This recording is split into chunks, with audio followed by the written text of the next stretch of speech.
For the banded dislocator, we're going to be putting our shoulders through a big full range of motion. We're going to begin at the front of the hips, going all the way overhead, and ultimately to the back of the hips. If when you're first learning this movement, you don't feel comfortable with, or you're just not able to get all the way back there, that's okay. I want you to stop where you feel comfortable, and I want you to stop before you get into a position where you're not in control. Again, this is a great movement for full shoulder range of motion. It engages the shoulder blades, allowing them to retract while maintaining tension throughout that movement. Great for developing range of motion for overhead movements, or even for more extreme movements like the snatch. It feels good. It even gets a little bit of a stretch in the front of the shoulder and the chest. This movement's going to start out very similarly to our overhand version of the band pull apart. The hands are going to be a little wider than shoulder width, thumb and fingers wrapped around, wrists are straight, not bent back, arms are extended and straight, feet are about shoulder width apart, squeeze your glutes to lock the hips in place. We're going to take all the slack out of the band. We don't want to start with this with a band have slack. We're going to get that rubber band or that slingshot effect. Take the slack out, start at the front of the hips. From here, we're going to pull the shoulder blades back, belly breath, we're going to bring it out in front of our body. We're going to keep outward tension on that band. As we go up behind the head, shoulder blades are still back. We're creating that outward tension, keeping the wrists straight and the arms straight out until we get to the back of the hip.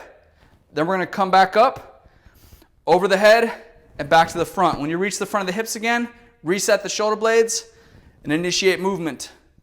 If for some reason, like I said earlier, if you get back here and you're like, there ain't no way I'm going to go any further, go ahead and stop right there and start coming forward.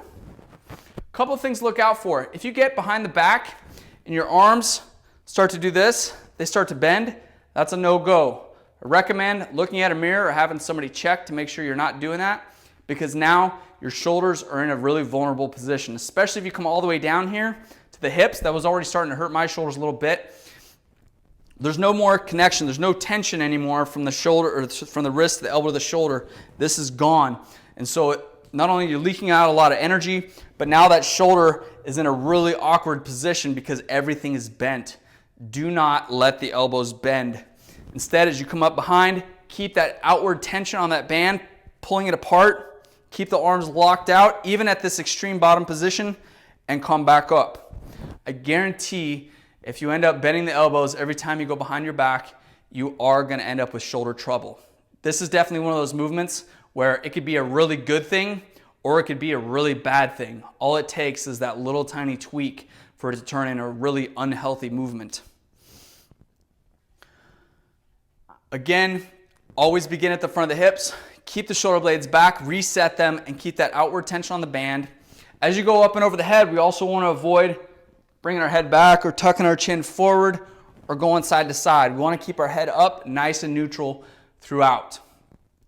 If you need to make sure that band's not going to hit you in the head, simply move the hands in a little closer. You can also move the hands in closer if you want to get a little bit more of a stretch from the band from the band as well, because it's going to put more tension between your hands. But that's how you do a band dislocator.